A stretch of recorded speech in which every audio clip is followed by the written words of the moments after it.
In 1934, a woman named Elzire Dionne was pregnant in Ontario. She was 25. She and her husband, Oliva, lived on a farm and already had 5 children. And now she thought she might be having twins. She was due in July. On May 28th, she went into labor very early in the morning. Her aunt came to the house. She'd helped deliver Elzire's babies before. Auntie Legros comes and sees that things just don't seem right. Elzire she's just not well, and she's frightened. Author Sarah Miller. And so they call the local midwife, and the 2 midwives deliver 1, then 2, and then, in shock, 3 baby girls. In the meantime, they have also had Oliva go for the doctor, go get Dr. Defoe. So the doctor arrives just as the 3rd baby is delivered, and he scrubs up and he assists in the delivery of 2 more infants. How big are these babies? They're so tiny. They are, all 5 of them together weigh under 14 pounds. The doctor, Alan Roy Defoe, had helped deliver a set of quadruplets 26 years earlier, but none of them had lived more than a week. There were no records of any quintuplets anywhere in the world that had survived longer than 50 days. He then looked at the babies and made a statement to the midwives, "They're not going to be alive come daylight. I'm going home." Brian Callahan, Elzire and Oliva's grandson. As Dr. Defoe was leaving, Oliva's brother Leon arrived. The doctor told Leon about the 5 babies. He actually called the newspaper in North Bay, called the North Bay Nugget, and inquired about placing a birth notice in the newspaper. And he asked if a notice for 5 babies would cost more than just a regular notice for 1 baby. The editor thinks it's a joke. He's like, "Leon, you're kidding me. Come on." And he says, no, his sister-in-law has just given birth to 5 little girls. And the editor says, it's free. We're going to print this one for nothing. That morning, about 6 hours after the birth, a reporter and photographer from the North Bay Nugget arrived at the Dionne's house. Elzire's aunt let them inside to take a picture. It was a picture of my grandmother laying in bed with the 5 babies right beside her. And at the time, that picture was put on by telegram and sent all over the world. The babies were identical. At first, they were just labeled A, B, C, D, and E. But within a few days, they had names: Yvonne, Annette, Cecile, Emily, and Marie. The smallest baby was 2 pounds, 4 ounces. Everyone was concerned for all of them, but Marie's existence was by far the most precarious because she was just so little.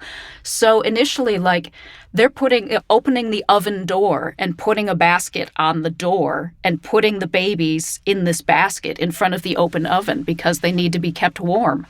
Hot water bottles pinned to the sides of the basket because they need an incubator, but there is no such thing within hundreds of miles. Dr. Defoe drove to the Red Cross to get more help. That evening, they sent a 21-year-old nurse named Yvonne Leroux. She stayed up through the night with the quintuplets. The next day, at 5:30 a.m., Dr. Defoe got a phone call from a newspaper editor in Chicago asking if the babies were still alive. Then a journalist from New York called. Then a doctor, a health commissioner in Chicago who said he was an expert on premature babies. He asked Dr. Defoe what he needed. Elzire Dionne had actually had trouble nursing her singly born babies. Her milk supply was not that high. And so they have to improvise. What are they going to feed these babies if they keep living? And at first it's just water. And then he comes up with this improvised formula of cow's milk and corn syrup. But there are these really frightening spells when they start to turn blue and they're not getting enough oxygen is what the real issue is. But he concocts another little formula with diluted rum, which he's instructing the midwives and nurses to give them to bring them back. The doctor in Chicago said he would send frozen breast milk. And he said that the babies needed to be kept at 85 degrees with an incubator. But the Dionnes didn't have any electricity. Chicago newspaper sends one of its reporters with an incubator. They find an incubator that does not need electricity. Very old-fashioned model. They had to go into the basement or the attic of this medical supply warehouse in Chicago. And this fellow called Charlie Blake gets on a train with this incubator and speeds north with it. A reporter and photographer from the Toronto Star brought a car full of supplies and gifts when they came to take pictures of the babies. To everyone's astonishment, they just keep living. I mean, they say that in the newspapers over and over again. They're still breathing. They're still living. People, that's such a basic thing to say, but it is so unheard of. It has never happened in 400 years of recorded medical history. Dr. Defoe famously said, somebody asked him, what do they look like? He said, like rats. One of the reporters said that you would almost swear they're transparent when he saw one of them lifted up like for a bath or a diaper change. There's a picture of Nurse LaRue holding one of the girls, and that baby's entire torso is contained in her palm. The day after the babies were born, the Toronto Star printed 3 pictures of the Dionne family. The article read, "Have good chance of surviving," states Quintuplet's doctor. Mr. and Mrs. Dionne don't fare as well with the press, Mr. Dionne in particular. But even Mrs. Dionne, is the very morning of the birth, when she first talks to her husband about what's just happened to them, she says, what will people think? They'll think we're pigs. And that's kind of in reference to, there's not a great way to put it. She feels like people are going to think she's had a litter of babies and that that's somehow vulgar. And Mr. Dionne, when he's first confronted with the press, they ask him, well, do you feel proud of yourself? And something about the tone or the manner of that question got right under his skin immediately. And what he swore to his dying day that he said was, you talk like I should be put in jail. But what they reported him as saying was, I'm the type of fellow that should be put in jail, as if he was indeed ashamed of having fathered so many children at once. And that encounter would taint his view of the press for the rest of his life. The next day, May 30th, the Toronto Star reported that Oliva had agreed to take the Quintuplets to the World's Fair in Chicago. A promoter had reached out to him about a deal to put the Quintuplets on display there. When the World's Fair calls and says, hey, we want your babies, they are offering solutions to so many problems that just arose so suddenly, such as who's footing the bill? Nobody has really talked about who's paying the nurses, who's paying the doctor, who's paying for these shipments of breast milk that come every day. Their family literally doubled overnight. They had 5 children on May 27th. They had 10 children on May 28th. And the folks at the World's Fair say, if you bring your babies here, we will give them the best care that is medically available in the city of Chicago. We will pay your expenses, travel expenses. We will pay your living expenses for yourself, your wife, all of your children. They said they would also pay for the baby's medical care for up to 6 weeks before coming to the fair. Oliva went to ask their local priest for advice.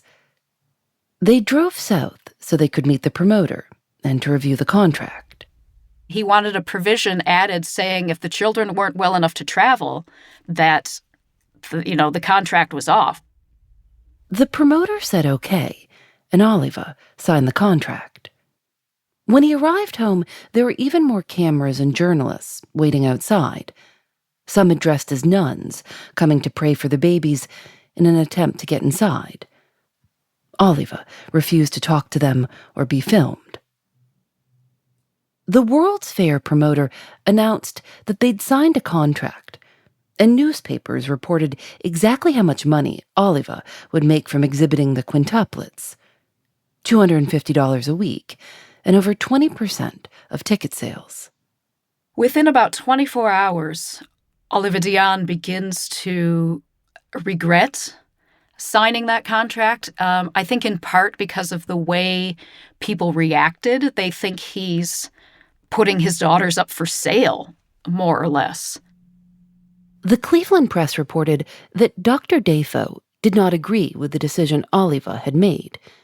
Quote, "As long as I am boss, there will be no trip anywhere for these babies.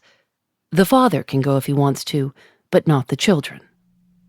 It appears publicly that Dr. Defoe and Elzire Dionne are going head-to-head, as if Mr. Dionne wants to take the children to Chicago, and Dr. Defoe is sort of like putting himself in front of the incubator and saying, no, I won't let you do this. When in fact it was Elzire Dionne's insistence on putting that clause into the contract that gave Dr. Defoe the power to say, we're not moving these babies yet. Oliva started trying to get out of the Chicago contract. He refused to cash checks from the promoter. He said the contract didn't mean anything because Elzire hadn't signed it too. But the promoter said it was legally binding. The government comes up with this plan to protect the babies from being sent to Chicago, which is if the Dionnes will sign custody of those 5 children to the Red Cross, they will be protected. Because Elzire Dionne is still bound by that contract he signed, but the Red Cross is not. So if they transfer custody, the children are protected. And so with great reluctance, but with no other way around it, Oliva and Elzire sign a brand new contract. I'm Phoebe Judge. This is Criminal. We'll be right back. To listen without ads, join Criminal Plus.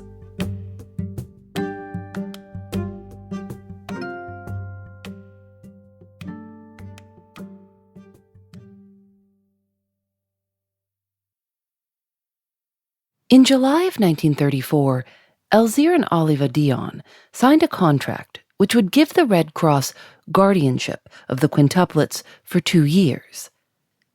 The Red Cross would pay for the nurses and milk shipments. They began building a special hospital for the quintuplets across the street from the Dionne's house. While they were waiting for the hospital to be done, a nurse partitioned off the parlor of the house for the quintuplets. Dr. Defoe was so worried about the babies getting sick that he barely allowed anyone besides the nurses inside. The parents are left just sort of feeling almost like aliens in their own home.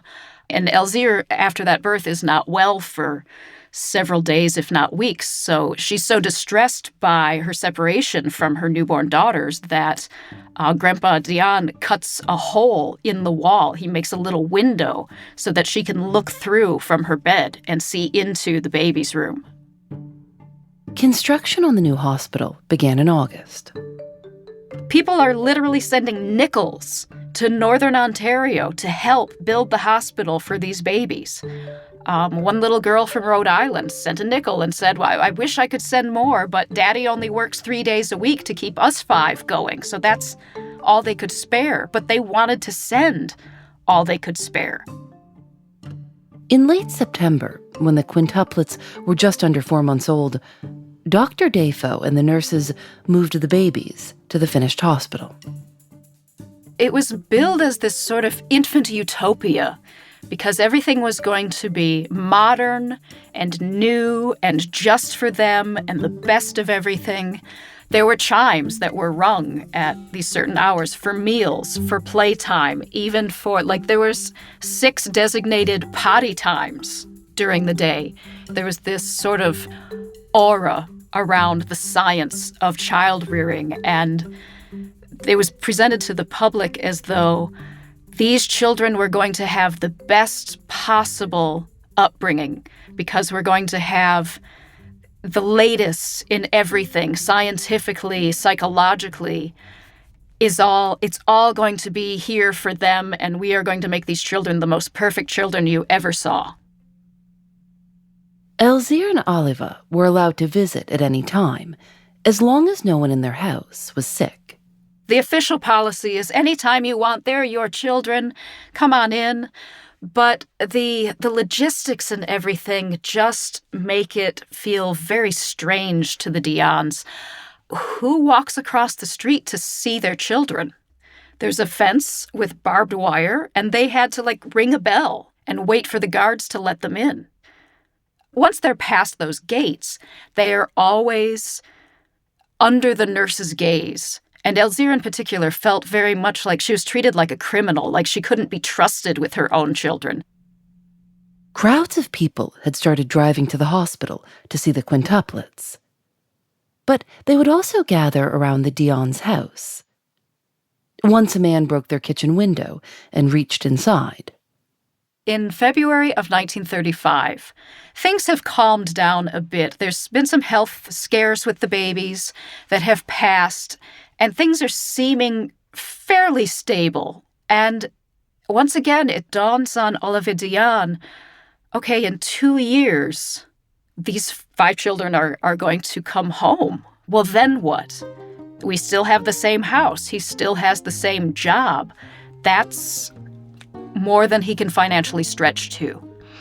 And so, for that reason, the Dionnes explain, they go on a vaudeville tour in the United States in February of 1935. A theater agent from Chicago had proposed the idea to them for $1,700 a week. It was basically just displaying themselves. All they did, in essence, was say, we thank you for your attention. We thank you for all of your care and your prayers and your donations. And Mr. Dionne said 2 or 3 sentences in English. And Mrs. Dionne said, thank you very much and may God bless you in French, because that was her native language. And that was it. Audiences loved it. But newspapers published jokes making fun of the Dionnes. They called Oliva a, quote, little shrimp, and the tour a flop. The Premier of Ontario called it nauseating to Canadians, revolting, and cheap. We're trying to save these children from exploitation. We gave them a beautiful hospital. The Red Cross is taking care of them. And now look at what their parents are doing. They're out exploiting and exposing themselves for money.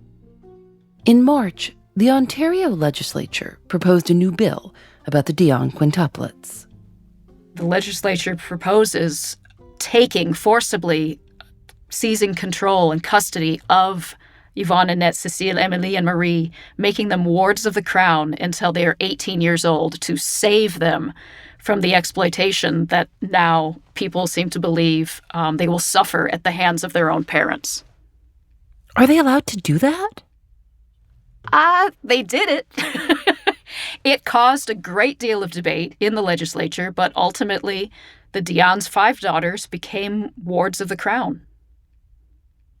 It was called the Dionne Quintuplet Guardianship Act, and it made the Minister of Public Welfare the quintuplets' special guardian, along with a board appointed by the government. The minister said, these children are our own royal family. We want to make it possible for them to lead normal lives. When the bill passed, Elzire and Oliva packed bags and tried to move into the hospital in protest. But a police officer showed up, and after 2 hours, they went home. They said over and over again, we're raising these 5 other children. Nobody has complained about them, and they characterized it as kidnapping. The quintuplets were 9 months old. That spring, Dr. Defoe had started letting some visitors inside the hospital between 2 and 3 in the afternoon to look through a window into the nursery. It turns out that gazing through the windows kind of seems to make the babies nervous. And so they change tactics and start displaying the children on the front porch of the nursery at set times during the day. They would put out a placard that said Yvonne, and one of the nurses would come out and hold up Yvonne, and the people lined up at the fence would just cheer and fuss, and because they were identical, they could dupe the public. So if Cécile was having a rough time, they could just show Émilie twice, just change the sign, change the nurse, bring out the same baby, and at that distance, no one was any the wiser. Are they being charged? No. Nope, it's always free, of course, because the government can't exploit these children, and money equals exploitation, so there is no charge. Journalists and psychologists debated whether the public should be allowed to view the quintuplets. A well-known psychologist wrote in Cosmopolitan, "Life in a glass house is not conducive to normal human development. Babies are not fishes." But then he recommended they be separated and raised by different families, quote, "to make them forget they are quintuplets." A judge on the Quintuplets Guardianship Board said, "These children are the treasures of the world. Why should they not be seen?" They said, well, people are going to come no matter what, and the more we try to thwart them, the more obnoxious they're going to become, so we need to do it on our terms. And that's the tactic that they took. And what did they do?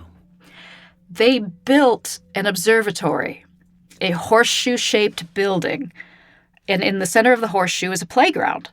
So you enter, if you're a member of the public who wants to see the Dionne Quintuplets at play, you enter through sort of the bottom of the U in that horseshoe, and you file in one of two directions, and there are these windows that allegedly are one way. They've put these screens that are painted white over the windows. So the theory is you can look out into the playground at the children, but they can't see you.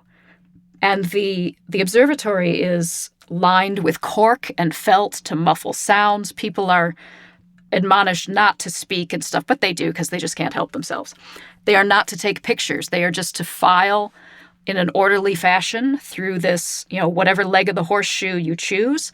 And you can go through that observatory as many times as you please during the observation period, but traffic must be kept in motion at all times. You're not to linger. So the children, the policy states, health and weather permitting, are herded into their little private playground and are stared at for twice a day, every day. The observatory opened on July 1st, 1936, just after the baby's second birthday. How do they seem to react to this attention? There are mixed accounts. There are some nurses who claim that the children were completely oblivious, and there are others who are like, that's nonsense, because they observed the girls even after the public had left. If the children were given access to those windows, they would take their building blocks and sort of climb up to the windows and wave at nobody. They knew people were in there looking at them, and they would perform. Emily took particular delight in climbing the jungle gym and, looking precarious and making people gasp and wonder if she was going to fall. And there were times when it did, some nurses said it seemed to disturb them. They seemed to not want to be there. Between 3,000 and 6,000 people came every day to see the quintuplets. Outside the gates of the hospital, all kinds of tents and stands had started popping up to sell things to tourists. Newspapers called it Quintland. Elzire's aunt was the first one to open a tent. She sold food, she sold souvenirs, she told her story, offered autographs. The two midwives wrote a little pamphlet describing the birth and the family and everything that they would sign. Oliva opened a booth too. He sold photographs, postcards, and autographs for a quarter.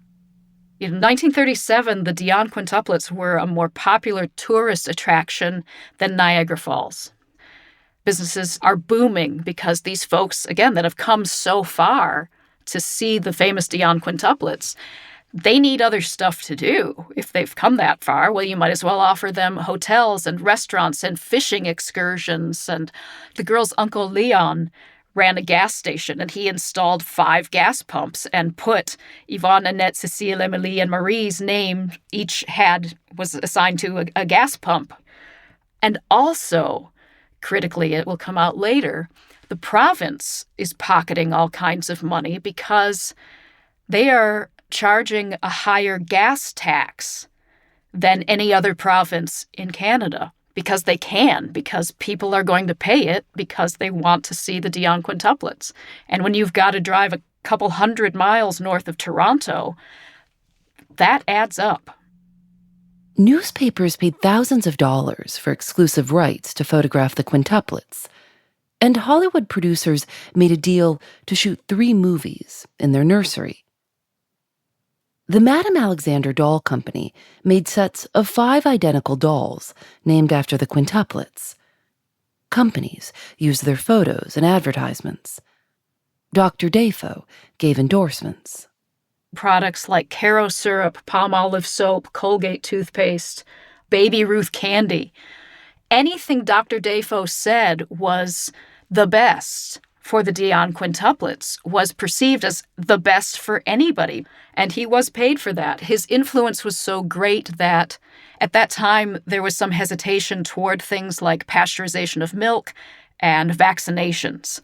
And when Dr. Defoe comes out and says pasteurized milk is best for your child, vaccinations are best for your child, that has a great effect on public health. So milk-borne illnesses decrease markedly, as do a lot of childhood diseases that people, who had been wary about vaccinating their children, when they hear that the Dionnes are vaccinated and they see the pictures of the Dionnes being inoculated in the papers, they say, okay, if the Dionne Quintuplets are receiving this, then I'm going to trust that and that it's best for my child as well.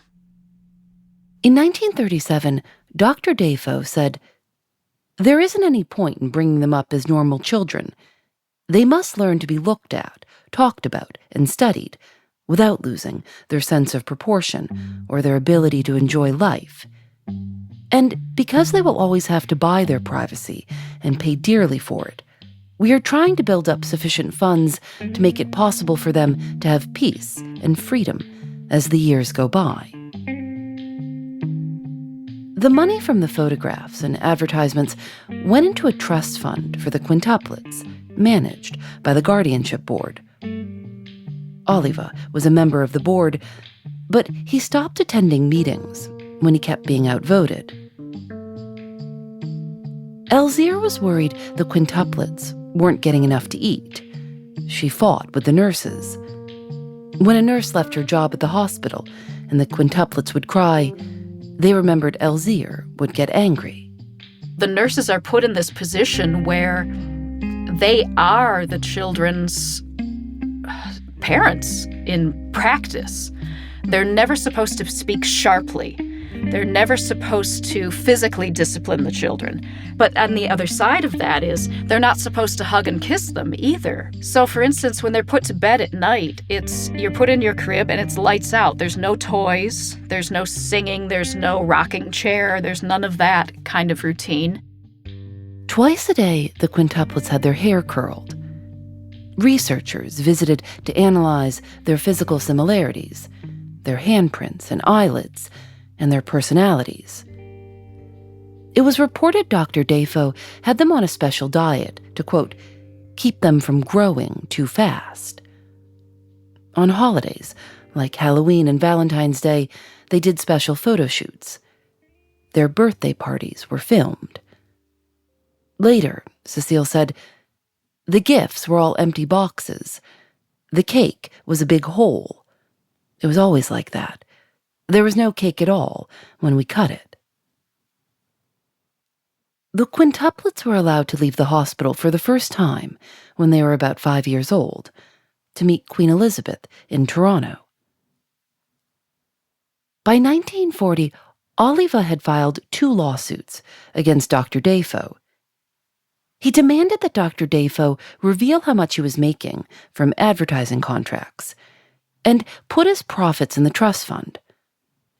Dr. Defoe resigned from the Guardianship Board, and Oliva withdrew the lawsuits.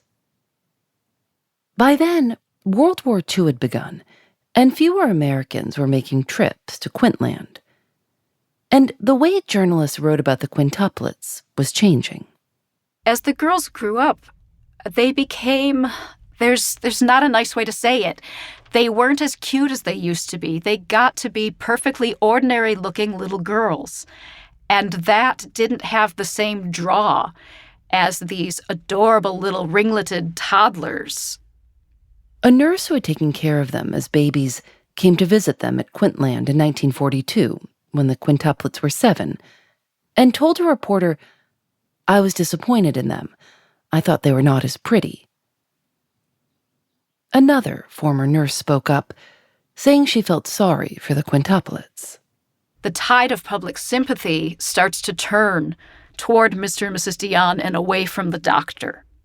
Dr. Defoe had been diagnosed with colon cancer and went away for surgery. Then it's like 6 months or so. It's quite some time before they see him again. And in that intervening period, they've realized that the expectation is to love their parents. They can feel that expectation from their parents now.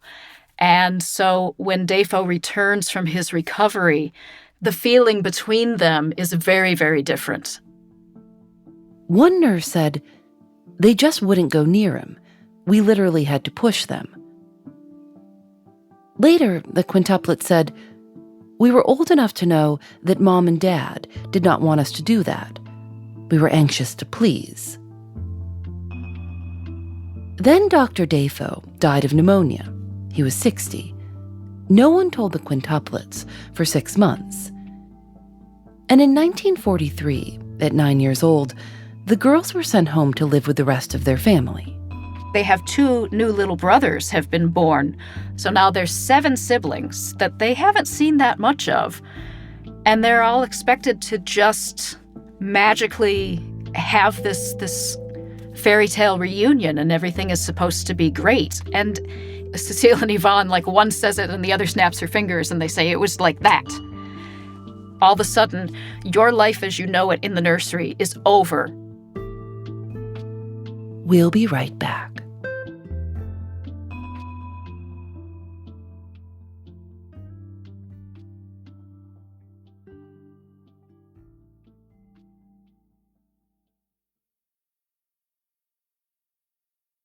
I've heard the story all my life growing up. I'd be at my grandparents' house every weekend.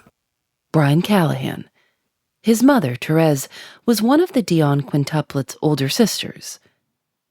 She was 14 when the quintuplets were sent home to live with the rest of their family on their farm. They'd moved into a new house that Oliva had built with money from the quintuplets' trust fund. They called it the Big House. As a young boy, I'd play in that house when it stood empty. When the quintuplets moved back in, Oliva said he wanted everyone to act like one big family. One way or the other, the siblings weren't interested in being part of the family with the Quints, and the Quints, in turn, weren't interested in being part of the family with the siblings. If you can understand that. For the first time, the quintuplets were separated into different bedrooms. At dinner time, at the table, they weren't seated together. They were all sandwiched between their siblings.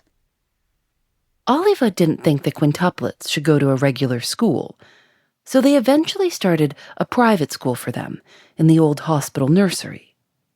Instead of having the siblings go to school with their sisters, they then interviewed and selected 10 young ladies from the surrounding area to come in and go to school with the Quints as their classmates.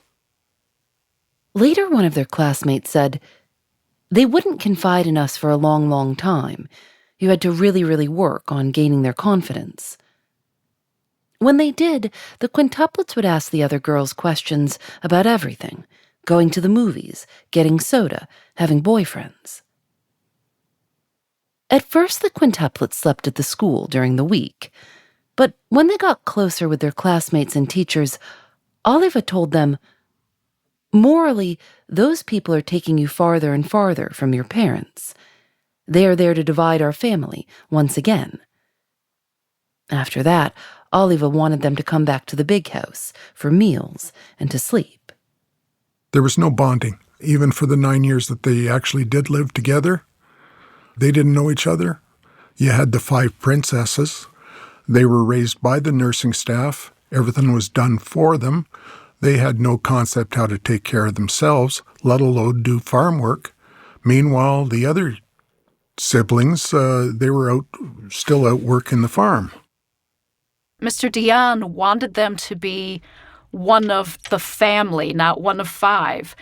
But they craved that fiveness, that togetherness that they'd had for almost a decade together in the nursery. That feeling to them was home to them more than any physical place. And yet they wanted to be individuals also. They were very weary of being treated as a group with no differentiation between the five of them. So they kind of wanted to go their separate ways, and yet they really didn't know how or what it would be like to live like that. When they were 18, Oliva enrolled them at a small Catholic women's college in Quebec. Even though it was, the small world of the campus, they felt that freedom and really reveled in it, in addition to being able to be together as much as they wanted and craved with no punishment for that. So it was the first time in their life when they were free. Yeah, it really is. And I believe Annette and at least one other of her sisters put it very much like that and said it was like being a bird. After about a year, Marie left school to join a convent. And then, so did Emily. Emily has epilepsy, which is a huge secret. Almost nobody outside of the family knows it. And while she is in this convent contemplating whether, to stay, if this is really for her or not, she has a seizure and she dies. Her sisters were all at home visiting when they got the news. They were 20 years old. Cecile said there was a part of her that she almost believed that they were immortal because it had been such a miracle that they had lived. She didn't fully understand, it seems, that they could also die. But at the same time, they say that was the real start of them finding their individuality, because once there's only 4 instead of 5, then the public's attention really, really diverts. It's like they're not magic anymore. There's a picture of the 5 of them together. Emily is in a casket. Yvonne later said she remembered thinking, Emily is still playing the part of a quintuplet for the camera, even though she's dead. Oliva opened their house to anyone, quote, genuine in their grief, and 5,000 people came to see Emily. Shortly after, Yvonne, Annette, Cecile, and Marie found out about their trust fund. Because they had no concept of its accumulation, they did not know how much had been just sort of dribbled or siphoned away. The account contained about $800,000 for the sisters. They would get access when they turned 21. Emily's share would be split among all the members of the Dionne family. But there were rules about how and when they could use the money, and they had to keep paying to maintain their parents' house. Marie left her convent and decided to use the money to open a flower shop called Salon Emily. She liked to give flowers away to friends and churches. The shop closed after 6 months. Annette and Cecile both married. Cecile used trust fund money for her wedding and left her bouquet at Emily's grave. Marie married too. All 3 had children. Yvonne went to nursing school and eventually became a librarian. They all stayed in Quebec. Marie died at 35, reportedly from a blood clot in her brain. Cecile eventually divorced. So did Annette. Her husband seems to have been a very good, kind, understanding man. But as he said, he would make plans with his wife in the morning, go to work, and then come home and find that the plans had been changed because, Yvonne showed up and the 2 sisters just changed everything. And he said, I only married one person. You have to choose. It's either me or it's them. As Yvonne, Annette, and Cecile got older, they stayed close, often calling each other every day. For a while, they moved in together. And the money that was left in the trust fund dwindled. Cecile's son, Bertrand, he was very aware of his mother's financial struggles, even as like a kid in school. He knew, and he remembered very specifically somebody coming into class and they had a pencil with his mother's face and his 4 aunts' faces on it. And he thought, why is there this pencil with their faces on it and they don't get any money for this? So as an adult, he goes to the Archive of Ontario and he starts digging into the Quintuplet guardianship files and looking for the financial records. In Toronto, Bertrand found that between the ages of 4 and 10, half of the Quintuplets trust fund had been spent. And the records of the first 3 years of guardianship board meetings had been burned by the welfare minister. He comes home with literally suitcases full of documents, discovering things like when the welfare minister, who was part of the Dionne Quintuplet Guardians board, when he would come to North Bay and to look over the books, he wasn't charging his lodging and his fish and chips to his government department. He was charging it to the Dionne Quintuplet account. The Dionnes were being billed for their own birthday presents. They were being billed for the toilet paper in the public washroom at Quintland.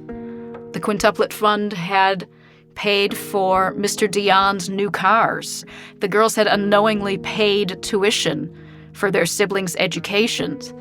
They paid for Dr. Defoe's stamps and telephone bills and telegrams, the nurses' tennis court. Anytime somebody could dip into there and justify it as necessary for maintaining that whole Dionne show, they did. And then Bertrand found out about the gas tax. In the Quintland years, Ontario had increased its gas tax to 6 or 8 cents a gallon, versus the 2 or 3 cents in other provinces. That was really a big fat nail in the coffin for him, saying that's proof that the government knew what these children were, quote unquote, worth to the province, and that they were being used to make money. Bertrand went to court to get royalties back for use of the sisters' names and faces, which no one had paid since 1957. They asked for $10 million in restitution from the government of Ontario.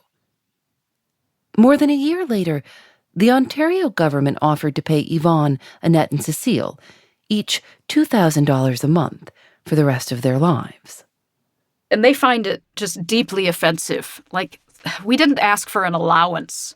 This was money that was set aside for us. Where is it? The sisters decided to hold a press conference in Toronto. They take the sort of, for them, unprecedented step. After all those years of being, in my opinion, abused by the media, they finally took the reins. And then the premier offers $2 million. And the Dionnes say, no, not enough. He offers $3 million. And they say, no, not enough. And finally he says $4 million and an inquiry into the accounting. And they accepted that. Brian Callahan says that beyond that press conference, the sisters had hardly ever come back to Ontario. He remembers seeing them when Oliva died in 1979. What were your aunts like at the funeral? Very, very soft-spoken. You wouldn't know that they were there. They just kind of blended in. In 1995, Annette, Yvonne, and Cecile said publicly that Oliva had sexually abused them as children. They said that it had taken a long time to talk about. Quote, but that's normal for something so deep. They remembered telling a priest when they were younger. And he felt bound by his religious duty as if that had been a sort of confession. He didn't think he was able to tell that outside of the confession booth. When the news came out, Brian's mother, Therese, told a reporter, "We assert that we had good parents, and that to our knowledge, our father was certainly not a sexual abuser. They just didn't understand how a secret so monumental could have been kept when they were all in the same house. All the other siblings actually signed a joint letter denying anything to that fact, refuting the claims of the Quints. I believe that it didn't happen, but who's to say? Yeah, I mean, that must be a difficult thing to have circulating, very divisive, I can only imagine, for a family. Oh, yes, it was, yeah. And you have to understand that to this family, due to what they were put through, the number 5 to them was like a number 13 to most families, considered unlucky. Brian remembers when his younger brother joined a junior ice hockey team. His name wasn't Dionne, so nobody knew his relationship. What number do you think they gave him to wear playing for the North Bay Trappers? 5. My mother refused to go and watch him play hockey because he was wearing the number 5. Extreme? Certainly. But that's the way it was with the family.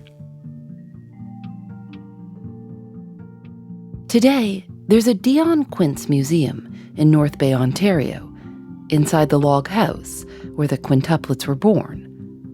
Brian lives nearby and leads tours there. I actually had a 94-year-old woman come up this summer. Her son drove her up from Colorado. And she actually came up when she was 3 years old to see the Quintuplets with her grandparents, drove all the way up, expecting to play with them. And, of course, she wasn't allowed to play with them, so she made a pilgrimage, so she called it, to come up and fulfill her the one item on her bucket list for that. And she's not the only one. Brian says another woman told him she visited because it was her own mother's dying wish. Sometimes the museum gets donations of vintage dolls and other Quintuplets memorabilia people collected. In total, over 3 million people came to see the Dionne Quintuplets at Quintland. You have to understand that it was in the Depression era, and it gave people a ray of hope, something to brighten their day. Annette Dionne told the New York Times, "I think the museum staying in North Bay will help them from making foolish choices, like what they did to us. It should never be repeated again." In 2016, Cecile told the Montreal Gazette that her son Bertrand, who'd been managing her money for her, had disappeared. Her money was gone, and she was made a ward of the state. Last year, she and Annette, the last surviving Quintuplets, died. They were 91.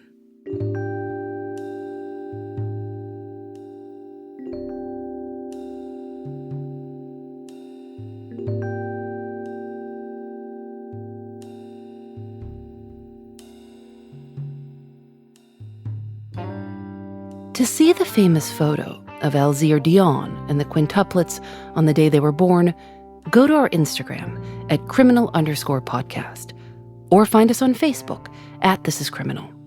We're also on YouTube at youtube.com/criminalpodcast. Criminal is created by Lauren Spohr and me. Nadia Wilson is our senior producer. Katie Bishop is our supervising producer.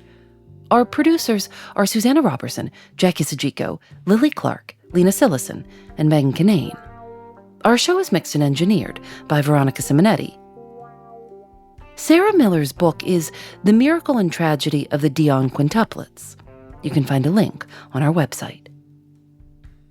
Julian Alexander makes original illustrations for each episode of Criminal. You can see them at thisiscriminal.com. And you can sign up for our newsletter at thisiscriminal.com/newsletter. We hope you'll consider supporting our work by joining our membership program, Criminal Plus. You can listen to Criminal, This Is Love, and Phoebe Reads a Mystery without any ads. Plus, you'll get bonus episodes. These are special episodes with me and Criminal co-creator Lauren Spohr, talking about everything from how we make our episodes, to the crime stories that caught our attention that week, to things we've been enjoying lately. To learn more, go to patreon.com/criminal. Criminal is part of the Vox Media Podcast Network. Discover more great shows at podcast.voxmedia.com. I'm Phoebe Judge. This is Criminal.